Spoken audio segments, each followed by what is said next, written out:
Hello दोस्तों, कैसे हैं आप सब। उम्मीद करता हूं कि आप बहुत ही अच्छे होंगे। आज की जो वीडियो होने वाली है उस पर हम डिस्कस करेंगे कि आपको सरकारी नौकरी की तैयारी करनी चाहिए या नहीं करनी चाहिए, और करनी चाहिए तो किन लोगों को करनी चाहिए। देखिए, सरकारी नौकरी आपको पता ही है कि बिल्कुल कम होती जा रही है। जहां पहले बहुत ज़्यादा सरकारी नौकरियां निकलती थी, धीरे धीरे सरकारी नौकरियां कम होती जा रही है, लेकिन क्रेज़ उतना ही है। क्रेज़ स्टूडेंट्स का ज़्यादा है, नौकरियां कम हैं। और पहले क्या था, पहले नौकरियां ज़्यादा थी और स्टूडेंट का क्रेज़ कम था, या सरकारी नौकरी के पीछे लोग नहीं भागते थे। आपने भी देखा होगा, आपके मम्मी पापा होंगे तो वो उनके टाइम में आराम से सरकारी नौकरी लग जाती थी, क्योंकि इतने क्वालिफाई जो एस्पिरेंट थे वो नहीं होते थे। लेकिन आज सिचुएशन पूरी तरह से चेंज हो गई है, और आज मैं बताऊंगा कि आपको सरकारी नौकरी में जाना चाहिए नहीं जाना चाहिए। देखिए, सरकारी नौकरी अच्छी है, लेकिन किसके लिए। अगर आपके परिवार में किसी की सरकारी नौकरी नहीं है और आप बिल्कुल गरीब परिवार से आते हैं, और आप ये मान लीजिए कि गांव में भी आपके मम्मी पापा 2 वक्त की रोटी भी आसानी से नहीं कमा पा रही हैं, तो आपको सरकारी नौकरी की तैयारी करनी चाहिए, आपके लिए बहुत अच्छा है। और दूसरा, अब EWS आ गया है तो वहाँ पर आपको उसका बेनिफिट भी मिलेगा। लेकिन ऐसे लोग, ऐसे बच्चे जो वेल सेटेड हैं, उनके माँ बाप सरकारी नौकर रह चुके हैं और उन्होंने वेल सेटेड अच्छी फैमिली और अपनी प्रतिष्ठा बना ली है, यानी ज़मीन प्रॉपर्टी अच्छी है, शहर में आपका मकान है और गांव में भी आपकी या तो ज़मीन है, तो आपको सरकारी नौकरी की तरफ नहीं जाना चाहिए। मेरा तो आपको यही सुझाव है। अब मैं बताऊंगा कि सरकारी नौकरी की तरफ क्यों नहीं जाना चाहिए। देखो, मान लीजिए आपके पिताजी सब इंस्पेक्टर हैं, दरोगा से रिटायर हैं, तो उन्होंने कहीं ना कहीं किसी सिटी में अच्छा वेल सेटेड किया होगा और 1-2 प्लॉट भी ख़रीदे होंगे, है ना। तो उसके बाद आपको अगर आप आज सरकारी नौकरी की तैयारी कर रहे हैं तो पहली बात तो आसानी से मिलेगी नहीं, और बाय द वे मिल भी जाती है तो आप अपने एक तो घर से दूर चले जाओगे, है ना। जहाँ वेल सेटेड आपकी फैमिली है वहाँ से आप घर से दूर चले गए, और मान लीजिए आपको पता ही है सरकारी नौकरी का मतलब शहर की नौकरी नहीं होता है, आपको ग्रामीण देहात दिया जाएगा, है ना। और आपको मान लीजिए ग्रामीण देहात दे दिया जाता है तो वहाँ आप सरकारी क्वार्टर लेंगे। सरकारी क्वार्टर की हालत क्या है ये आपको पता है, मकान चूते हैं और खंडर जैसी हालत है। जहाँ आप वेल सेटल्ड घर से खंडरों में जाएंगे तो आप एक तो अच्छी तरह रह नहीं पाएंगे, और मान लीजिए आप रह भी लेंगे कि भाई सरकारी नौकरी लगी है, फ्री का मकान है, लेकिन फ्री का नहीं है, आपकी सैलरी में से ही कटता है, तो आप वहाँ पर रहेंगे। कितने दिन रहेंगे, साल 2 साल रहेंगे, फिर आपका क्या हो जाएगा, ट्रांसफ़र हो जाएगा। तो आप एक जगह क्या कहते हैं, स्टेबल नहीं रह पाएंगे। लोग कहते हैं कि सरकारी नौकरी है तो बंदा सेटल हो गया। भाई सेटल कहाँ से हो गया, लोकेशन आपकी सेटल्ड है। 1-2 नौकरी को छोड़ दो, लेकिन सरकारी नौकरी में आपका जो है लगातार ट्रांसफ़र होता रहता है। जब आपका लगातार ट्रांसफ़र होगा तो आप एक जगह सेटल्ड होकर नहीं रह पाएंगे। नहीं रहेंगे तो आपके बच्चे भी आप पे डिपेंडेंट हैं, आपके माँ बाप जो है बूढ़े होते जा रहे हैं, वो कहाँ रहेंगे, वो सरकारी क्वार्टर में तो नहीं रहेंगे नहीं। तो आप अपने माँ बाप से दूर चले जाओगे, उनकी खैर खबर नहीं ले सकते, टाइम पे घर पे नहीं जा सकते क्योंकि छुट्टी मिलने में भी प्रॉब्लम होती है। और अगर आपके बच्चे का एडमिशन कहीं हो जाता है तो फिर आपको 2-3 साल में फिर बदलना है। और कहा जाता है कि KVS में हो गया तो आपको पूरे भारत में एक जैसी पढ़ाई की सुविधा मिल जाएगी, लेकिन वो पहले फैसिलिटी काफ़ी अच्छी थी, आज के टाइम में नहीं है। आजकल कोई भी सरकारी स्कूल में अपने बच्चों को नहीं पढ़ाता है, प्राइवेट स्कूल में ही ज़्यादातर बच्चों को पढ़ाते हैं। लेकिन नौकरी सरकारी चाहिए। सरकारी स्कूल में कोई नहीं भेजेगा, लेकिन नौकरी सरकारी टीचर चाहिए। तो आप अपनी लाइफ के अच्छे अच्छे मूल्यवान जो समय हैं वो ऐसी जगह पर गुजार देते हो जहां आप अच्छा उससे ज़्यादा बेटर कर सकते हो। भाई सरकारी नौकरी में दूसरी बात सेटल्ड है नहीं। सेटल्ड किससे हो सकती है?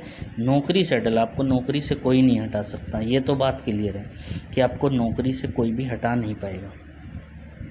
लेकिन केवल नौकरी से हटाना ज़रूरी है? आपकी लाइफ और आपकी प्रोफाइल और आपकी लाइफ स्टाइल कोई मायने नहीं रखती। अगर आपने ऐसी लाइफ स्टाइल जी ली है जहाँ पे आप वेल सेटल्ड हो, तो आपको कैसा लगेगा? आपको बिल्कुल देहात ऐसे क्षेत्रों में भेज दिया जाएगा जहाँ का पानी भी अच्छे से नहीं मिलता है।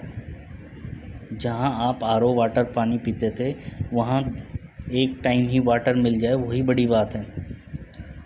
और चलो रोटी पानी का जुगाड़ चलो आपने कर भी लिया, तो फिर भी आप बीमार हो जाओ, हॉस्पिटल फैसिलिटी वहाँ से कितनी दूर है और कहाँ है, तो वो चीज़ें भी आपको देखनी पड़ेगी, है ना।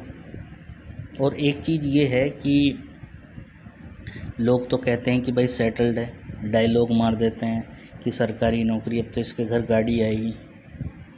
तो गाड़ी आएगी तो क्या, जो आपकी वाइफ आएगी मान लीजिए वो अच्छे परिवार से आएगी, तो वो कैसे देहात क्षेत्रों में तो पहली बात रहेगी नहीं। अगर मान लीजिए आपकी बात मान ली और वो देहात क्षेत्रों में रहने भी लगी, तो आप उसके थोड़े दिनों बाद वो आपसे कहेगी कि मुझे यहाँ नहीं रहना। अगर रहने भी लग गई तो फिर जैसे ही आपके 2-3 साल बाद फिर ट्रांसफ़र होगा, वो कहेगी बार बार ट्रांसफ़र, हम तो एक ही सिटी में सेटल हो रहे हैं, आप चले जाओ, आप अप डाउन कर लो, है ना। ऐसा लगा कुछ गिर गया, तो आप सेटल्ड हो जाओ और आप अप डाउन कर लेना। तो इससे क्या हो गया, इससे स्थिति ऐसी हो जाएगी कि आपके बच्चे और वाइफ आपसे दूर हो जाएंगे और आप कमाते रह जाओगे या कहीं पे किराए लेके किराए के मकान में रहोगे और अपनी फैमिली से भी दूर हो गए, जो बेसिक नीड है। तो सरकारी नौकरी का मतलब यही है कि आप अपनी लाइफ स्टाइल्स को बिल्कुल ही डेड कर दो। तो एक मेरी ये बात है। दूसरी है,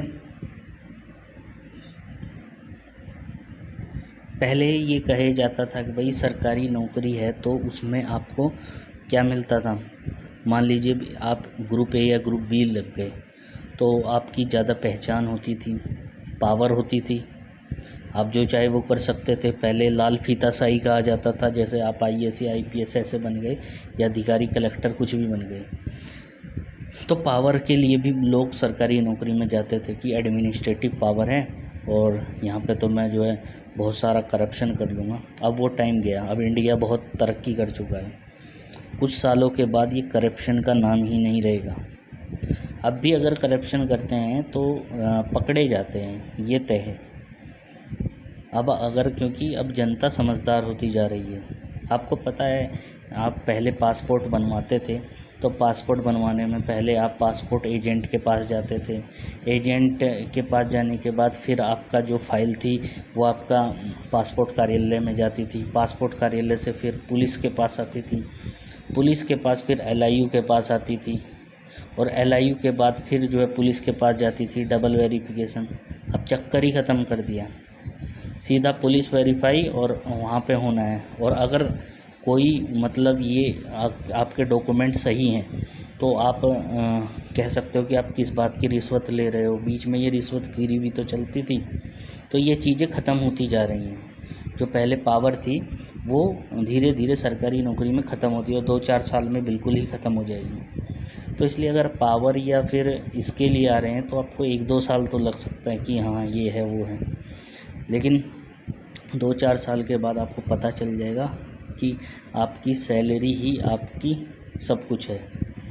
और शुरू में आपकी सैलरी ज़्यादा होती है, सैलरी ज़्यादा होने की वजह से भी लोग सरकारी नौकरी में आते हैं। क्योंकि आप अगर आज प्राइवेट नौकरी पकड़ोगे तो उसमें आपको 10-12-15 हज़ार रुपये देगा, और जो लेवल 1 है सरकारी में वो आपका मिनिमम आपको 30,000 रुपये महीना ज़रूर मिलेगा, और उसमें एचआरए ये अलग अलग इंसेंटिव मिलते हैं।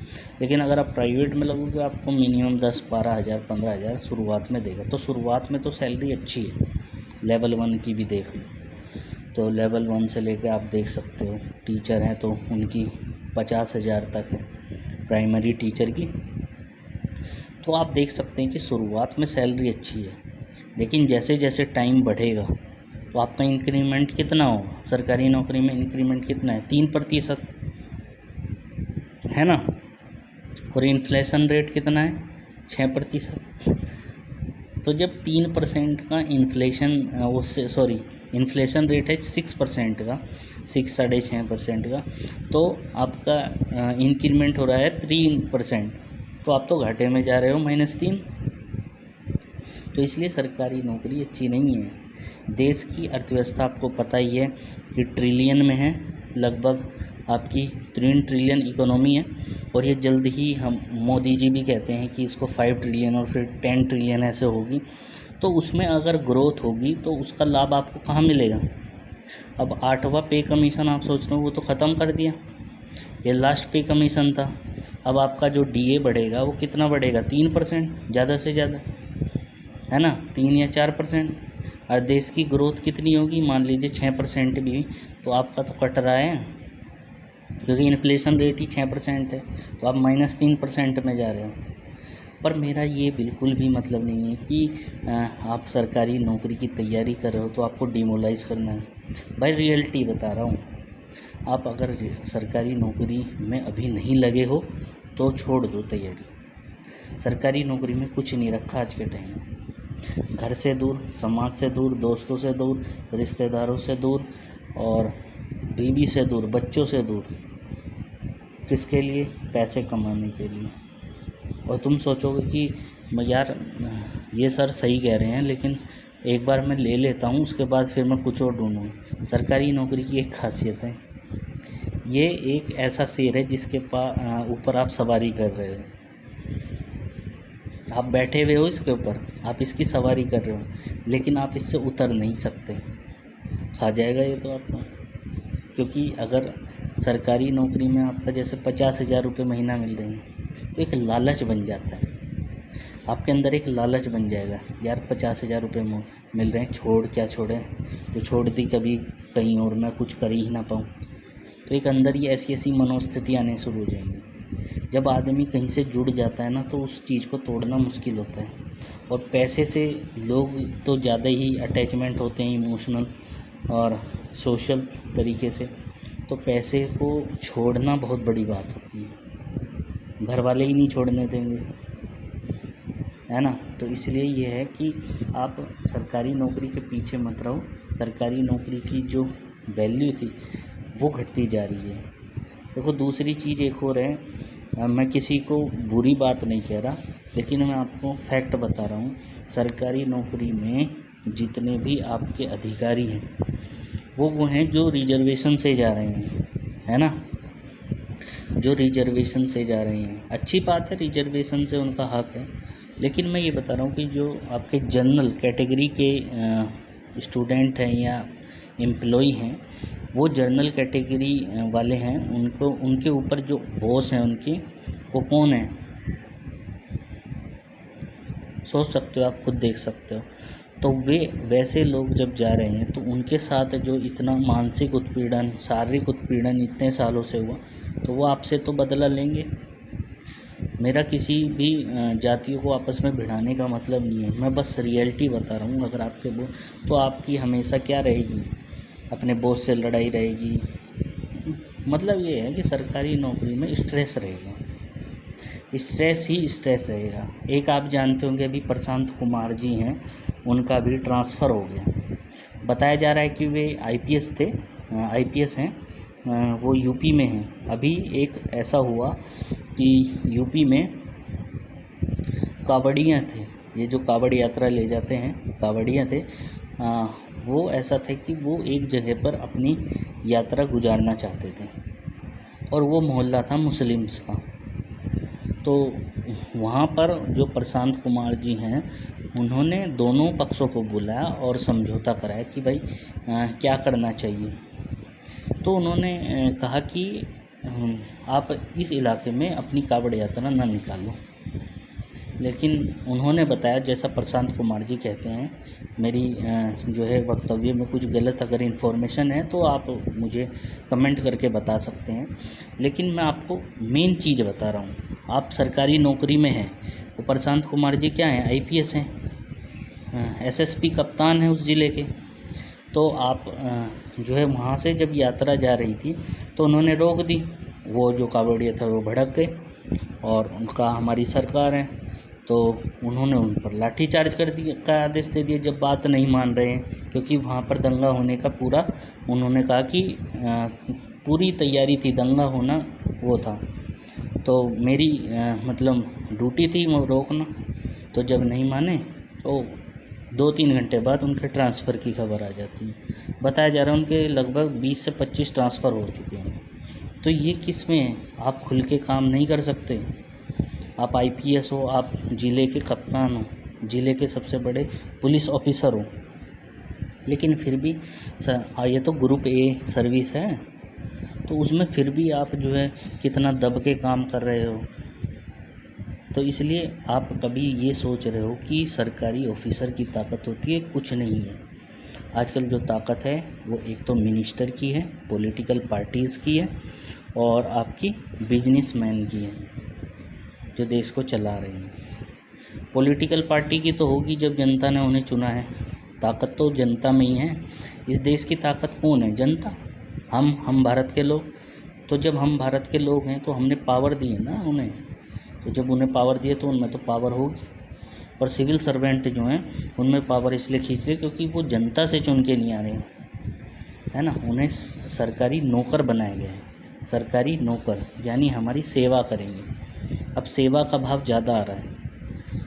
हालांकि जो मिनिस्टर हैं उनका काम भी सेवा करना है हमारी, लेकिन वो अपनी जिम्मेदारी इन पर डालते क्योंकि लागू इन्हें ही करना है, वो तो केवल ला बनाएंगे और ये करेंगे। तो मेरा कहने का यही मतलब है कि अगर आप सरकारी नौकरी का ख्वाब देख रहे हैं या सोच रहे हैं कि मैं करूं, तो आप कर सकते हैं, आपको करना चाहिए। अगर आप निम्न तबके से आते हैं, गरीब हैं, मतलब वो कहने का मतलब है। और आपने देखा होगा मोची का लड़का बना आईएएस, रिक्शा वाले का बच्चा बना आईपीएस, तो ये सुनने में काफ़ी अच्छी लगती है ना। तो इन्हीं का एक टाइम ऐसा आएगा ये सरकारी नौकरी केवल इन्हीं के लिए रह जाएगी। और मोदी जी की मतलब ये है कि वो प्राइवेटाइजेशन को ज़्यादा बढ़ावा दे रहे हैं, क्योंकि आपको पता है कि सरकारी नौकरी में क्या हो रहा है। एक ये भी फैक्ट है कि आपको जो काम है वो कम होता है, प्राइवेट नौकरी में आपसे काम लिया जाता है, जितना काम करोगे उसका पैसा उतना ही मिलेगा। और इसका सरकारी नौकरी में आपको पैसा सीमित है, काम थोड़ा बहुत आएगा या तो ओवरलोड भी आ सकता है, उतना ही सीमित पैसा मिलेगा, है ना। तो इस वजह से लोगों की प्रोडक्टिविटी भी कम होती जा रही है, लोग कह सकते हैं आलसी होते जा रहे हैं। अगर आप अपनी प्रोडक्टिविटी बढ़ाना चाहते हो तो आपको बिजनेस की तरफ जाना चाहिए। मेरा तो मानना ये है, प्राइवेट नौकरी की तरफ भी नहीं जाना चाहिए। प्राइवेट नौकरी क्यों नहीं करनी चाहिए या करनी चाहिए, इसके बारे में भी मैं आपको बताऊंगा। इसके अगली जो वीडियो होगी वो प्राइवेट नौकरी के ऊपर होगी। इसमें मुझे ये बस यही बताना था कि सरकारी नौकरी आप जो समझ रहे हो वैसी है नहीं। लोगों ने बस उसको एक होवा बना दिया है कि सरकारी नौकरी है, सरकारी नौकरी लग गए तो जीवन सफल, बच्चा सेटल्ड हो गया। कहाँ सेटल्ड हो गया बच्चा? तो इधर उधर भटकता फिर रहा है नहीं। तो मेरा यही बताना था कि सरकारी नौकरी आपके सारे सपने पूरे नहीं कर पाएगी। मान लीजिए आप 50,000 की नौकरी पर लगे एज ए टीचर, मान लीजिए प्राइमरी। आपके सपने होंगे मैं गाड़ी लूँगा। गाड़ी कौन सी लोगे? 10 लाख की, 20 लाख की ले ली मैक्सिमम। आपकी 25,000 की किस्त होगी, 25,000 बचे। 25,000 में फिर आपको मकान का क्योंकि मकान तो मिलेगा नहीं उसमें, अगर मिल भी गया तो 1800 मिलेगा। 1800 में तो कोई मकान आता नहीं आज की डेट में। बच्चों की फ़ीस आज के टाइम में जो अच्छे स्कूल हैं उनकी 1-1, 2-2 लाख है, कहाँ से दोगे? तो इसलिए सरकारी नौकरी वाला कुछ नहीं कर पाएगा। रिटायर हो गए तो आप 1-1.5 लाख रुपए तक पहुंचोगे, तो आपके बच्चे क्या करेंगे? अगर अपने बच्चों को अच्छे स्कूलों में पढ़ाना है, उन्हें भी जो है अच्छी शिक्षा देनी है, तो आज के प्राइवेट स्कूल में पढ़ाना ही पड़ेगा। तो इसलिए आपको जो है अपना बिजनेस या अपनी कोई ऐसे स्किल्स डेवलपमेंट करने पड़ेंगे जो आपको जो है लाखों रुपए कमाएं। यार दुनिया कमा रही है, आज तो यूट्यूब से ही कमा रहे हैं लाखों।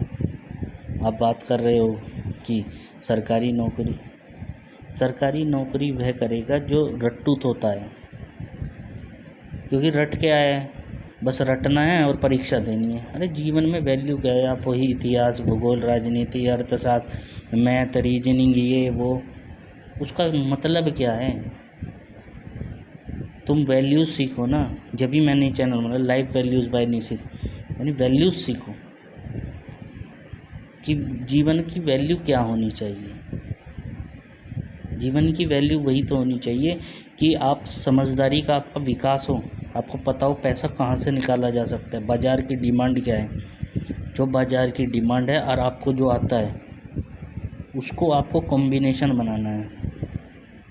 बस जिसकी भाई अरे तुमने इकोनॉमी में क्या पढ़ा? जितना डिमांड उतनी सप्लाई।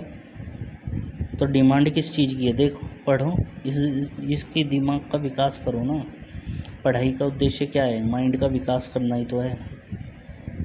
फिर भी लगे हुए हैं, खच्चर थोड़ी हो या भीड़ के जो भीड़ में चलते जा रहे हो। तो अगर आप, मुझे लगता है कि आपको वीडियो काफ़ी अच्छी लगी होगी। मुझे आपको डिमोलाइज़ करने का कोई मतलब नहीं था, मुझे आपको सच्चाई बतानी थी कि आप अपने 3-4-5 साल 10 साल अपने बर्बाद ना करो सरकारी नौकरी के चक्कर में। आपको कहीं भी मिलती है 5,000 की नौकरी, लग जाओ, धक्के खाओगे वहाँ से 5 से 10, 10 से 20, 20 से 30, 30 से 35, एकदम से तुम्हें 1 लाख रुपए की कोई नौकरी नहीं मिलेगी। कोई सोच रहा होगा मैं मेहनत करूँगा, ये शुरू में तो सरकारी नौकरी में 50-1 लाख रुपए की लग सकती है, पर धीरे धीरे बढ़ेगा, फिर 1,000, 2,000, 3,000, उसी में खुश होते रहना। और दुनिया के बढ़ेंगे 10-10 हज़ार, 15-15 हज़ार। तो मेरा यही मतलब था आपको कि आपको मोटिवेट करूं कि जो अच्छी चीज़ है वो करो ना यार। इस दुनिया में कुछ करने के लिए ही तो आए होंगे, या वही जो भीड़ चल रही है यार, वही सरकार जैसे कह रही उसी की सुन रहे। अपना कुछ नहीं करना क्या? अपने अंदर से कुछ जगाना नहीं क्या? तुम ये नहीं चाहते कि जितना मैं करूँ, मैं मतलब सरकार तो तुम्हें 10 काम दे रही, अपने अंदर से मैं 100 करूँगा और एक दिन रेस्ट मारूँगा। तो अपना ऐसा काम करो, जिस दिन मर्जी उस दिन रेस्ट मारो। ये नहीं कि साला संडे को ही छुट्टी है, बस संडे को ही रेस्ट लेना। तो इसलिए मुझे उम्मीद है कि आपको अच्छी लगी होगी वीडियो। अगर वीडियो अच्छी लगी है तो आप वीडियो को लाइक कर लीजिए, कमेंट करिए अगर कुछ भी आपको पूछना है, क्वेरीज़ हैं। और मैं अपने डिस्क्रिप्शन में आपको इंस्टाग्राम का अपना चैनल डाल दूंगा, वहाँ पर भी आप मुझे फॉलो कर सकते हैं और कुछ पूछना है आप वहाँ पर भी पूछ सकते हैं। और मेरे से जुड़ने के लिए आपका बहुत बहुत शुक्रिया। आपका दिन शुभ रहे।